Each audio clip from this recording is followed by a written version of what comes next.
После выборов в Турции министр внутренних дел Сулейман Сойлу заявил: «Мы будем настоящими трусами, если в ближайшие 5 лет не уничтожим всех, кто дестабилизирует ситуацию в Турции, включая американские войска». Хочу включить кадры, как тысячи жителей Турции радуются победе Эрдогана. Максим Юрьевич, как вы оцениваете итоги выборов в Турции? Наташ, мы с вами каждый эфир можем, что ли, говорить, что помните, и те наши выводы, и те наши предположения оказались правильными.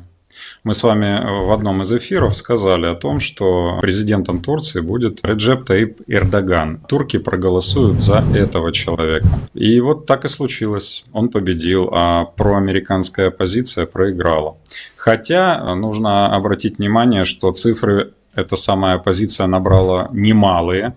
Это большие очень цифры, 47, по-моему, процентов.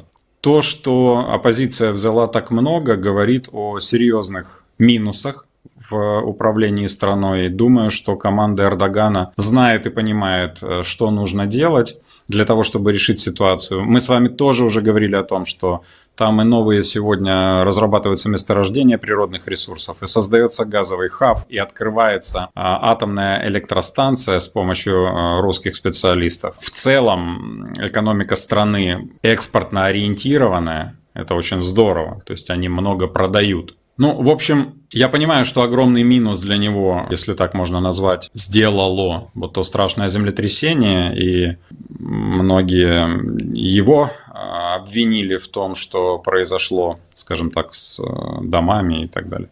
Но в целом все равно Турция проголосовала за него. Для меня это было понятно и ожидаемо. Турки насмотрелись на страны Северной Африки, Ближнего Востока, на своих соседей, на Украину, на соседку через море.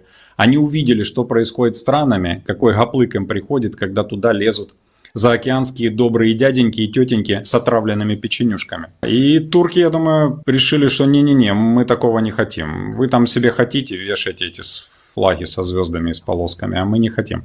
Теперь, что касается высказывания Сойлу, министра внутренних дел, ну как бы большая величина в турецкой иерархии. Все, что говорят министры, это то, что хотел сказать президент, но не может сказать в силу определенных обстоятельств. Министры, и он, и этот министр, и министр иностранных дел Чавушоглу уже неоднократно, достаточно прямо говорили о том, что они знают, что Америка вмешивалась в ход выборов, пыталась организовать переворот до этого. Поэтому заявление Сойлу жесткое, очень жесткое, да, задумайтесь.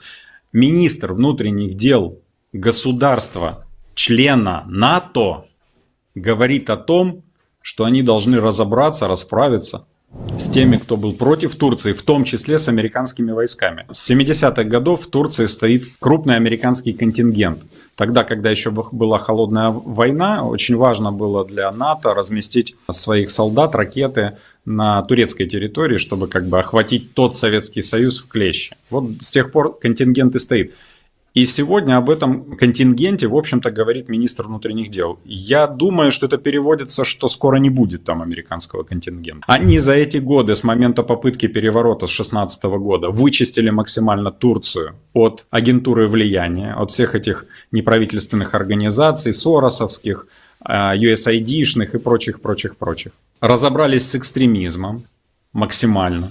Расправа с теми, кто участвовал в перевороте, развязала руки, позволила, я так понимаю, загрести очень многих и отправить их далеко и надолго.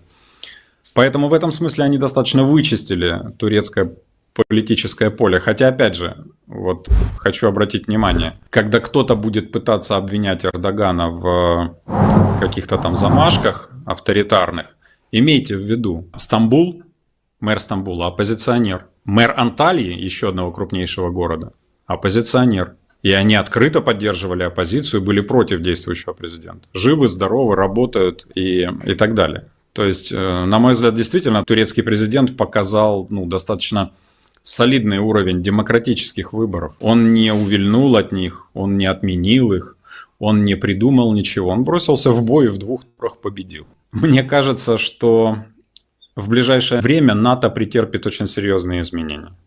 мне кажется, что альянс будет разваливаться. И таковы тенденции. И давайте сейчас, чтобы там не думали, что я свои выводы базирую только на мнении турецкого истеблишмента. Давайте вспомним, что недавно заявил и почему набросились на Макрона все эти CNN, New York Times. Он же говорил о том, что нам надо пересмотреть ситуацию с НАТО в Европе. Европе надо создавать свои войска. Он имел в виду, что НАТО – это управляемый Америкой военный инструментарий, который лишает членов НАТО самостоятельности, в том числе в принятии оборонных решений. Прав здесь Макрон с точки зрения руководителя государства? Несомненно. Кстати, сказал он об этом после встречи с Си Цзиньпинем. По-видимому, китайский лидер на них действует просветляюще. Так вот, это сказал Макрон. Позиция Венгрии понятна уже давно. Думаю, что не все просто в Германии, но тут еще Турция. Поэтому полагаю, что пока Украина лупится, ломится и погибает ради входа в НАТО в тот же, он как минимум видоизменится. А может быть, прекратить свое существование. С ЕС тоже не совсем все понятно. Внутренние противоречия очень серьезные. Поэтому, конечно бы, я желал Украине такого руководителя и таких руководителей, которые болеют за Украину и хотят, чтобы она осталась. А не хотят поставить все ва-банк ради шоу или ради своего нездорового места в истории. И еще один момент, почему важна ситуация по Турции. На самом деле, вы как-то в эфире выводили интервью Роберта Кеннеди-младшего. На том же ресурсе, который взял интервью у этого кандидата в президенты Соединенных Штатов Америки, да. На том же ресурсе опубликована великолепная статья. Умным очень рекомендую. Умные. Смотрите. Ресурс UN-Head. Великолепная статья, очень умная. Я не знаю, кто он по национальности, грек, кажется, гражданин Англии. Он рассуждает о том, что вообще произошло в Украине, и, по его мнению, предтечей всему этому та арабская весна, которую Запад, Америка устроила сначала в Тунисе, потом в Египте, потом в Ливии, ну вот там, где они Магриб всколыхнули, залили кровью, разорвали на запчасти. И этот человек считает, что истоками ситуации с Украиной явились те организованные перевороты, цветные так называемые революции, которые устроил за океан в странах Магриба и в странах Ближнего Востока. Я как-то еще, по-моему, на Ньюзване, ведя свои программы, предположил, Трамп еще был президентом, и он тогда вышел из Тихоокеанского азиатского соглашения. Помните, мы разговаривали о том, что это было соглашение между странами и корпорациями о том, что страны со временем должны передать транснациональным корпорациям, якобы для развития человечества и прогресса, часть своих национальных полномочий, управленческих полномочий.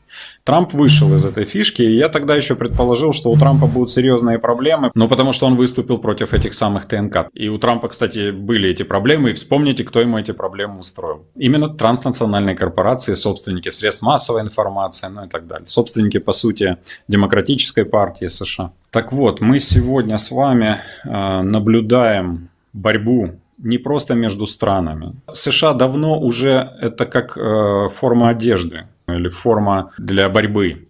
Она используется этими самыми ТНК, вся система США используется для построения нового мира, того самого корпоративного мира, где национальные границы будут размыты, национальные богатства станут принадлежать не странам, а транснациональным корпорациям. Управленческие функции государственные будут переданы туда, в их штабы. То есть мы сегодня на самом деле живем в момент вот этой борьбы. Она становится все более очевидной. ТНК выросли из национальных границ, им надо большего. Они не хотят согласовывать свои действия с местными правительствами. Тем более у них деловые хваткие хищные умы. Если они где-то увидели на территории земного шара что-то вкусное, они обязательно лезут туда. Пока еще они это делают с помощью государственных инструментов, и, кстати, у них неплохо получается. И сегодня борьба происходит между ними, условным вот Западом, как угодно назовите это, за океаном, и теми архаичными государственными структурами, теми государствами и их лидерами, которые мы знаем и которые образовали политическую карту мира еще в конце 18, уже скорее 19, 20, 21 века. Вот что на самом деле творится. И Эрдоган в данном случае это именно представитель классической системы политического мироустроения. Эрдоган, а потом бразильский президент, саудовские принцы и короли, Орбан, китайский лидер, индийский лидер. Ну, в общем-то, так называемый глобальный юг, хотя бы я туда и присоединил тогда и глобальный восток, не считая, может быть, Австралии, не совсем пойму еще их. Россия, понятное дело. Они за то устройство, к которому мы все привыкли и которое на Земле царит уже больше 200 лет. С этим устройством ведется борьба. Беда Америки в том, что она позволила, чтобы ее сделали инструментом. Как это сейчас странно для вас не прозвучит, да, мы все привыкли слышать, что наша страна, Украина, инструментом стала в разборках. Но на самом деле Штатами пользуются. И пользуются по полной программе. И когда-нибудь любое используемое, оно ведь теряет в своих свойствах.